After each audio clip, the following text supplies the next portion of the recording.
Si hablas español y ves K-dramas, es muy probable que te dieras cuenta que la estructura social de Corea del Sur no se parece en nada a la nuestra. Tampoco es que hablemos de una sociedad diametralmente opuesta a la nuestra, pero sí que la forma en que las relaciones familiares y sociales moldean la vida de un coreano es diferente a la dinámica a la que estamos acostumbrados en Occidente. Hola, buenas tardes, Nitanimnida, y hoy vamos a conversar sobre el papel que juegan las relaciones interpersonales y la familia en la sociedad coreana.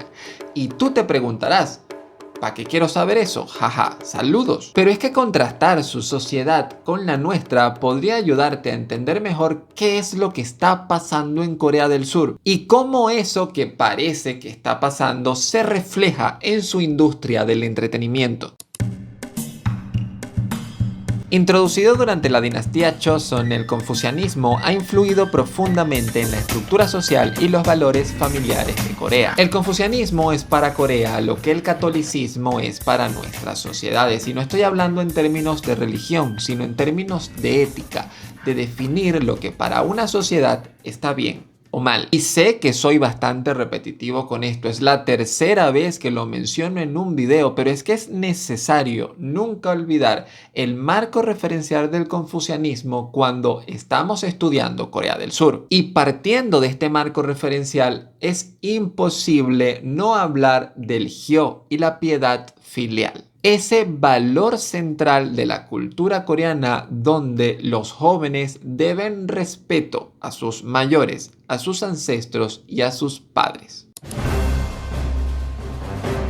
Hablar de patriarcado despierta pasiones, así que para curarme en salud vamos a definir lo que entendemos como patriarcado en este video. La familia coreana ha sido tradicionalmente patriarcal. Quiere decir que el padre es la figura de autoridad y es también el proveedor principal. Aunque, por supuesto, la madre también merece respeto por esto del tema de la piedad filial, pero la madre, por ser mujer, se espera que asuma estos roles más de la crianza del bebé o del cuidado del hogar.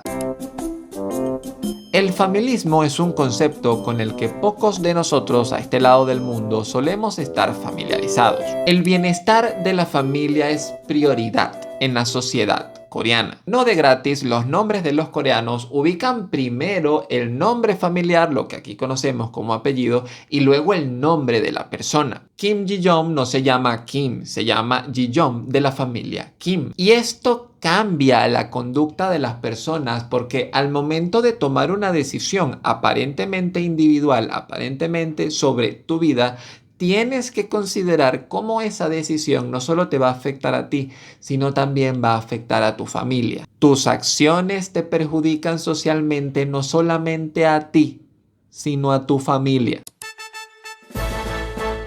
Para nadie es un secreto que en nuestras sociedades se valora muchísimo la independencia y el individualismo. Si te quieres casar, elegir una carrera o tomar alguna decisión sobre tu futuro, esas son cosas que solemos decidir desde nuestros gustos, expectativas, individualidad e independencia. Pocos consideramos a nuestros padres para elegir una pareja, por ejemplo. Y esto choca frontalmente con la idea de colectivismo coreano. Un colectivismo que ejerce una fuerte presión social, sobre todo entre los más jóvenes que se han visto bastante influenciados por la cultura occidental y que ven con buenos ojos esto del individualismo y la independencia, que tampoco es de extrañar porque son los valores que vienen mezclados con el modelo de producción capitalista. El capitalismo es por definición individualista. El problema es que los cambios económicos y sociales que han ocurrido en Corea del Sur han pasado tan rápido que no ha dado tiempo de asimilarlos,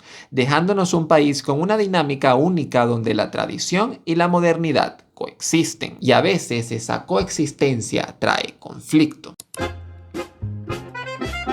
Como ya te habrás dado cuenta, uno de los principales conflictos de Corea del Sur es generacional. Por un lado, tienes a los jóvenes que han abrazado estos valores liberales occidentales. Y por el otro lado, tienes a los mayores que aún se aferran a la tradición confuciana. Y esto ha traído cambios. El más evidente es en la familia, y es que cada vez es más común la típica familia nuclear, pequeña frente a esas grandes familias extensas. Esto ha promovido una dinámica social distinta donde el principal perjudicado es la natalidad. Que Corea del Sur sea uno de los países donde menos nacen bebés no solamente es una decisión consciente de los jóvenes, sino una consecuencia del individualismo y al mismo tiempo una mezcla de otros factores que tienen que ver con lo económico. Los roles de género también están cambiando el panorama, con mujeres que cada vez más se suman como fuerza laboral, estudian carreras universitarias y exigen igualdad en el hogar. No estoy diciendo que esto se logró en Corea del Sur, sino que cada vez es más frecuente ver este tipo de reclamos de parte de las mujeres. Pero aún queda un elemento en el aire que es complicado y un poco incómodo de tratar. Pero por lo menos hoy en día es visibilizado, y es que te estoy hablando de la salud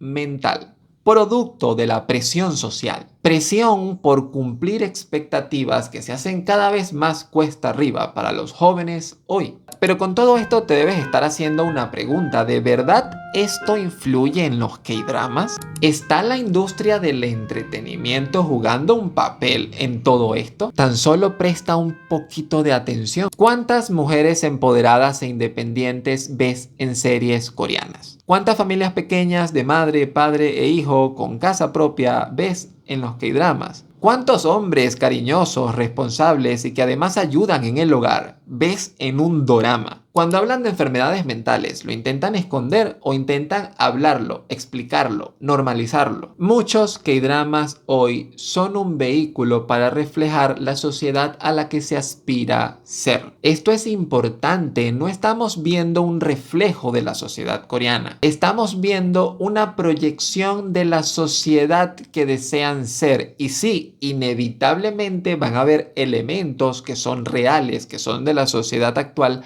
pero muchos de esos comportamientos son aspiracionales, están allí colocados para que sirvan de referencia para los jóvenes. Están proyectando el futuro de su sociedad, un futuro que estoy casi seguro que no será como el nuestro, pero que tampoco va a preservar varias conductas bastante cuestionables a la luz de los valores de la modernidad.